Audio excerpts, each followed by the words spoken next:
Welcome back to the Movie Marathon Men. I'm Owen Garner. And I'm Luke Carr. And we watch films that make us go, mmm. Now, today we're doing the first in a new series of videos. It's very exciting, and it's called Babies First. So in this series, we're going to be looking at the way in to different films. So this might be a series of films, a genre, a decade even, an actor. But in this case, we're looking at a director. So today, we're looking at Greta Gerwig. She's probably most widely known as a director, but Greta Gerwig, yes. Triple threat, triple threat. Writer, director, Hitman. Actor. She really is, threatening people all over Hollywood. No, she's not.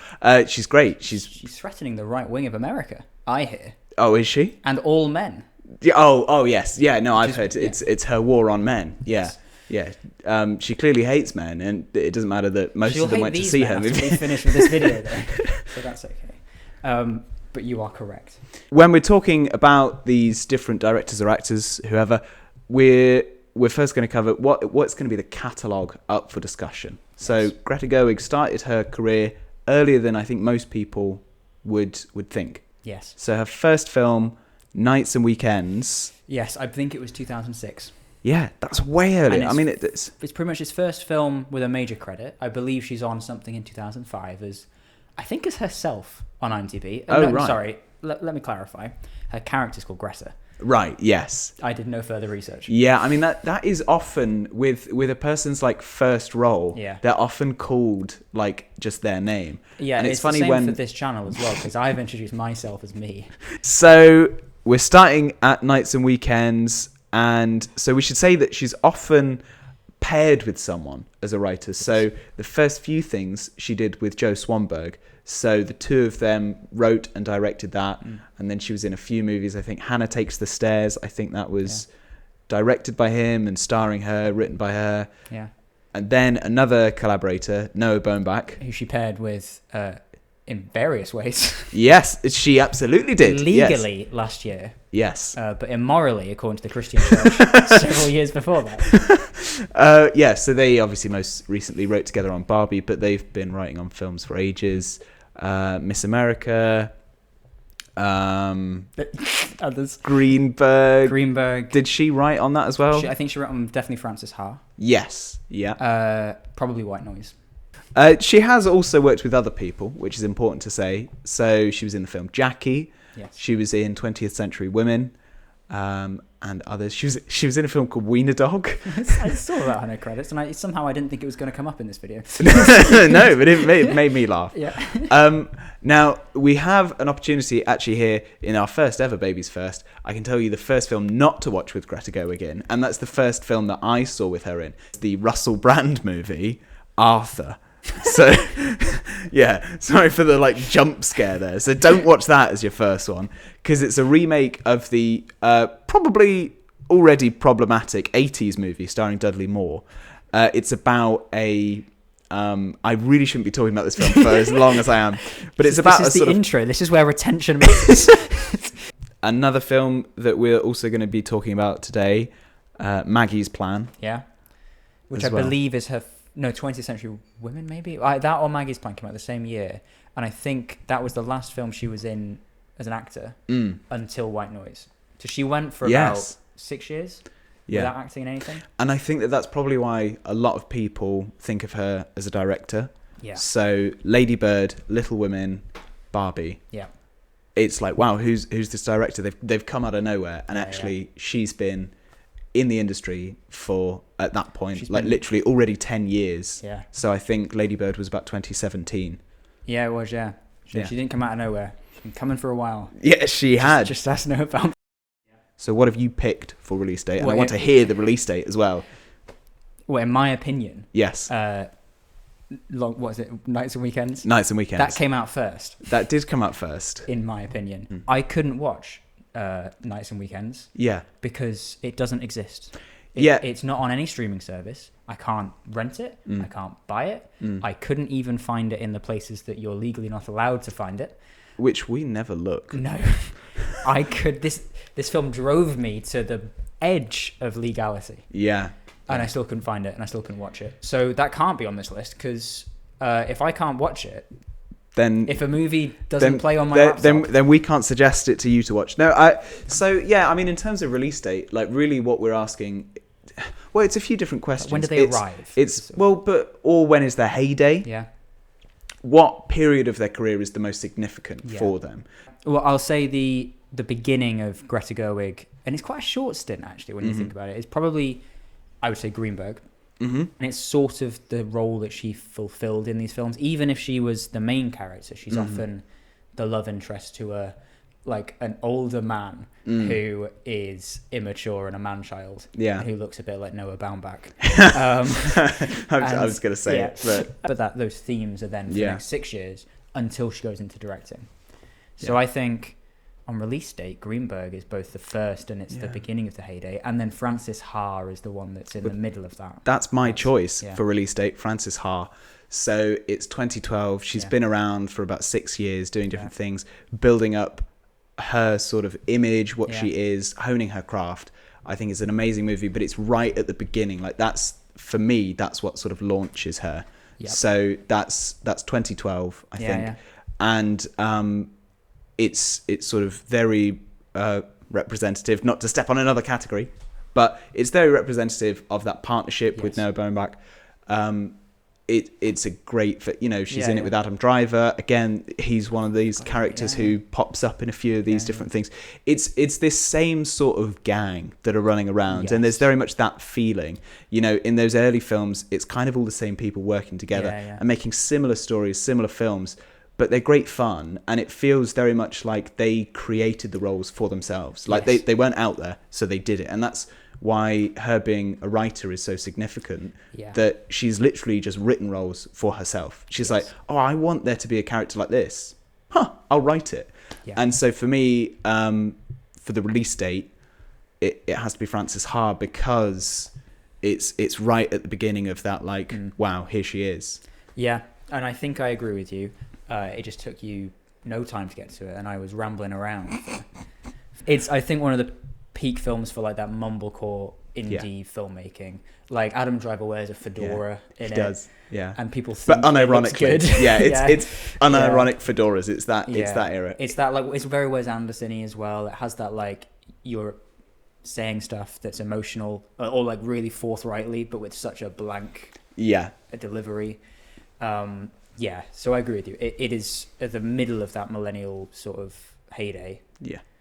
And Greta Gerwig's a millennial in her heyday. She really, really is. So there we are. I think I've won that first round. Hooray me. I didn't know it was a competition. onto our next category, and this is what we regard as the easiest watch. Now, I have a theory that we're going to agree on this.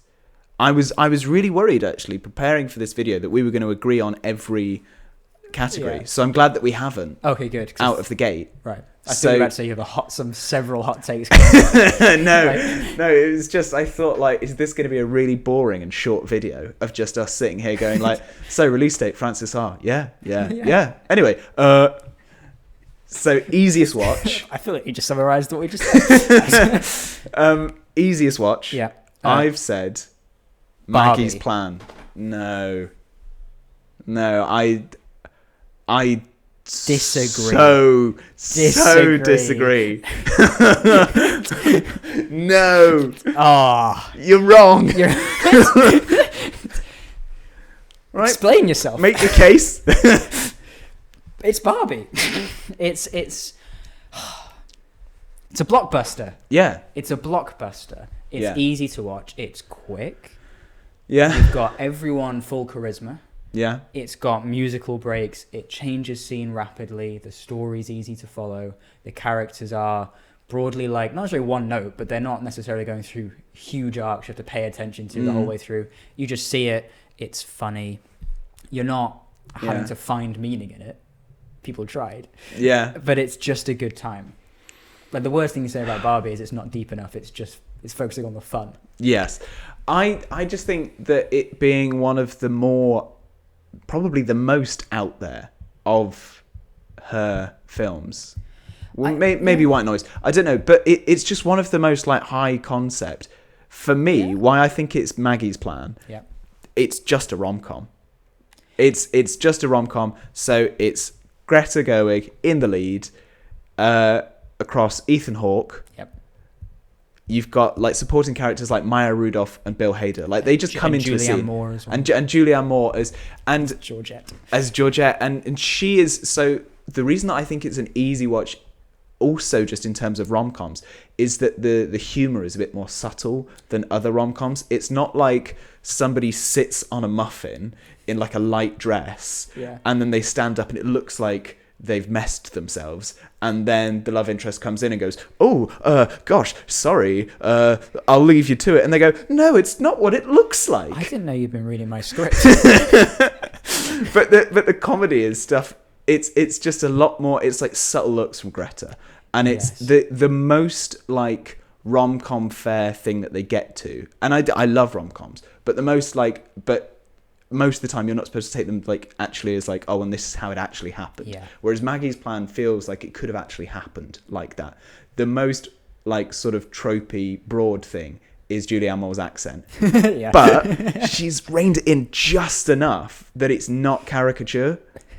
There's every now and then I think she smashes it. I think she walks the line perfectly. Because everyone's a bit off. Yes. Yeah. Maybe German? Yeah. I think Scandinavian. I don't know.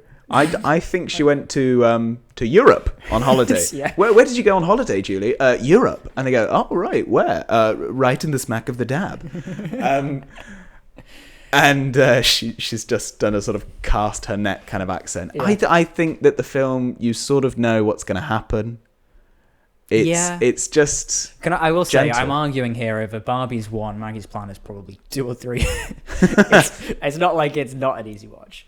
I think you're right, it's subtle. Yeah. And subtle isn't easy. Subtle's paying attention. No, but it is easy, and also you don't actually have to pay attention. Like you could like, I'm pretty sure that I watched this while I was doing other stuff in the house. Like I watched it on my laptop and like carried it around with me. Right. Like I watched it the whole time, but I would be like doing the dishes. Yeah. It was like I was doing it and I was washing knives and I wasn't worried that I was going to cut my finger off. Like I was very able to multitask. Yeah. All right. Yeah, I'll disagree. Yeah, okay. So there's not a clear winner from this round. That's going to happen a lot, I think. Yeah, I will give a sort of a shout out to the least easy watch, which is White Noise. It's you think it would be easy because it's new. Yeah. And it's on Netflix. So easy and accessible. Such a bizarre thing. Like it has that same element I said before of like everyone's deadpan. Yeah. But the world is so wacky and the plot is kind of nonsensical and it just sort of carries you to some place and it just stops and then goes, 9 days later we carried on with our lives from before the event we just spent the last hour on. Yeah. And then you're just back to this weird nonsense. Yeah. It's such a bizarre film. I'm not sure if it was good or bad. But it's not going to feature again on any of these categories. So I had to talk about it now to say it is not an easy watch. Yeah. Let's move on to our next category then, which is cultural relevance. Right. So what have you said for cultural relevance? It's not Maggie's the most It's Barbie. Yeah, it's Barbie. Oh, right. You're assigning them to the same category. Oh, that's fine. And that's not against the rules. But yeah, it's Barbie. Oh, if that is against the rules. No, it's not against the rules. It's not against the rules. But I just think that Maggie's Plan is an easier watch than... No, we've moved on from that section. We've moved on. We let it go. Clearly stuck with me. The sign of a hard film. Something I had to watch. Yeah. Cultural relevance. I mean, Barbenheimer. What a phenomenon! It can't be anything else. If you could be the most culturally relevant, Christopher Nolan, it might be Oppenheimer, even though he's got so many other relevant films. Yeah. Just certain films for certain filmmakers are the most relevant film they're ever going to make, and you just have to deal with it. And but when we're talking about cultural relevance of films, it is one of the most culturally relevant films of all time. Exactly. It's one of the things that's credited with bringing back cinema. Yep. Without a doubt, the most culturally relevant Greta Gerwig film. That is the thing, and I think we're making this video to say which is the best Greta Gerwig film to watch first. If you want to watch any of these films outside of that, like not to catch up on Greta Gerwig, to find out who she is. Yeah. If you haven't seen Barbie, you should probably watch that before whatever we end up recommending in this video, if it's not Barbie. Yeah. Because that is the most relevant film to watch. You're way behind. Yeah. Just catch up. Yeah. What are you doing? Let's move on to our next category, shall we? Yes. So that is the most representative. So there's quite a spread of work with Greta, you know, from the sort of indie stuff. So she starts in these very like indie mumblecore movies, you know, she's now in big sort of Hollywood. Coming up, she's one of the writers on Snow White, the new Snow White, and she's gonna do those 2 at least Narnia movies, which is very exciting. She made some sort of comment after Barbie, which sort of disappointed some people, delighted other people, that she wants to do blockbusters. Yeah, it wasn't a case where directors do one for them, one for me, sort of thing. Yes, and then they end, so they make some complete trash. And then they go, okay, fine, I'll do Spider-Man 5. Yes, and then they do trash again. Yeah, I've said Lady Bird. Snap. Have you? Yeah. Because it is. I mean, it's in that transition. Yeah. It's funny. I saw on the review, one of the reviews on Letterboxd for Nights and Weekends, Greta Gerwig's other first film, because she's director on that. Yeah. But for a lot of people, Lady Bird is her directorial debut. Yeah. She's not in it. That's one of the sort of big things, is that it's changed. Of Saoirse Ronan has become Greta her Gerwig. sort of surrogate voice. She's become sort of her muse. Yes. I'm surprised to not see her in Barbie. I think she was supposed to be in Barbie. Yeah. As was Timothée Chalamet, but they were busy. Yeah. Apparently. Yeah.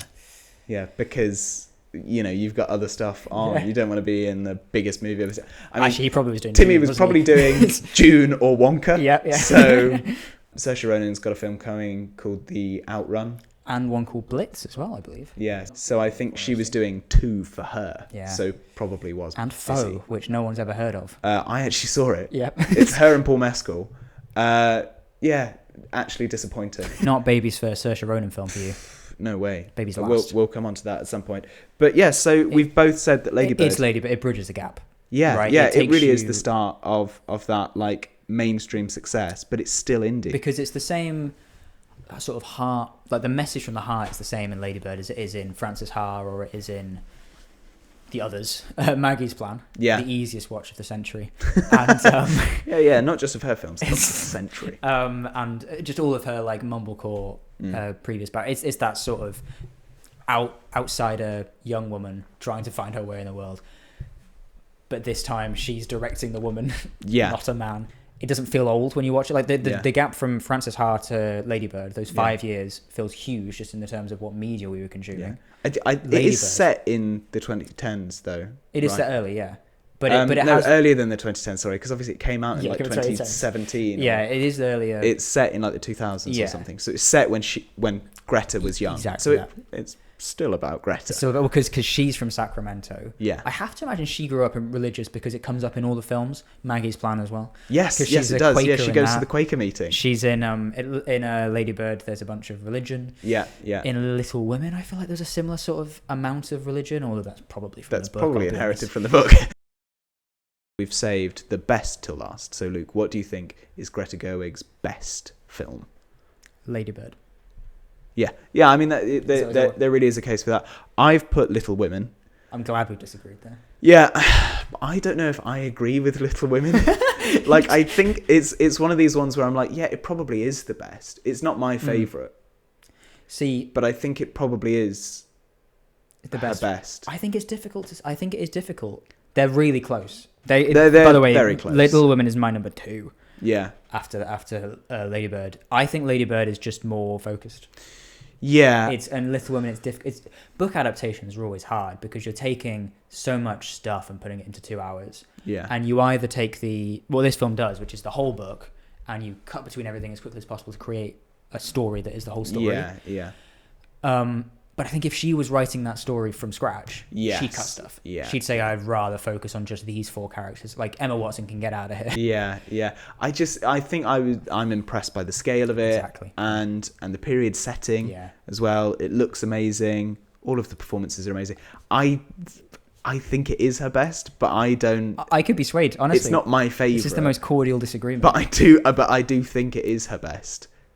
But it really is. It's a very close run thing between that and Lady Bird. And what a credit to her, though, that in our discussion of what is her best movie, it's not like, oh yeah, it's this like rom-com that she starred in, or it's this rom-com that she was a supporting actor in. She's great in her scenes, but like the whole film is actually like the ones that were like, no, this is her best film. No, this is her. It's written and directed by. Yes. Like, and the one that you're saying is not even an adaptation, like original story. Like, and we've not mentioned Barbie here at all. I'm not saying it should be the best, but I'm saying that her most relevant film is not her best, which is another kudos. Yes, yeah. It's another, like, that's 3 films, all incredible. Yeah. And what a treat for a fan of that movie to be like, wow, she was great, and then go and then watch her best film, whichever Lady of them it Bird. Is. I will agree with you on that. I think it is Lady Bird. Oh, I've changed my mind. It's Little Women. So what do we think should be the criteria that we're going off with Greta Gerwig? Well, I think it's a summation of all of them, right? You can't just pick a particular category. No. This is the entire point of this video. Like, this is that we need to give somebody what should be their first Greta Gerwig. But stop watching this video after we finished, obviously, and then go and watch this movie. And you're going to say, oh yeah, watch this one first, and then immediately watch these other 4. So if I'm picking a film. No, you're not picking it. You've clearly got no decision-making power at all. I've got 2 films. That's not. No. Not allowed. Go on, tell me your 2 films. It's The Squid and the Whale. which we should say that you did watch in preparation for this video, thinking if that anyone she in the was world in it, types Greta Gerwig into Netflix, it's like the 3rd film that comes up. She didn't even write on it. She didn't write on it. It's like 2002. She's like 7 years old. Just waiting the entire time for her to show up. Someone appears in the film who could be her, and I watched like 5 minutes. Yeah, like just like, wow, what an amazing performance! She looks so unrecognizable. Like Jeff Daniels. It's almost as if it's not even her. It's quite a good film, though, by the way. I'd say. If you like early Wes Anderson, I would watch. No, Bone Back, isn't it? Yeah, it is. Yeah, but if you like early Wes Anderson, Royal Tenenbaums, it's pretty similar to that. That's my least favorite Wes Anderson movie. Well, so then don't. Yeah. Royal Tenenbaums is my sacred pig of cinema. Yeah, everybody loves it. Everybody says it's his best. I did not like it. My baby's first Greta Gerwig film is Lady Bird. Yeah. There's an asterisk there, though, which is that in about 3 or 4 years, once Narnia's come out, and Snow White, where she's writing on it, I will change that to Little Women. Right. Why? Because at that point, I think that's what should be your first Greta Gerwig film. Yeah. Because that one more accurately straddles the line between indie. Yeah. Right. Because low stakes drama. Because it's full of all these names as well. It's got the names that will carry on into the future. Yeah. But it's more blockbustery.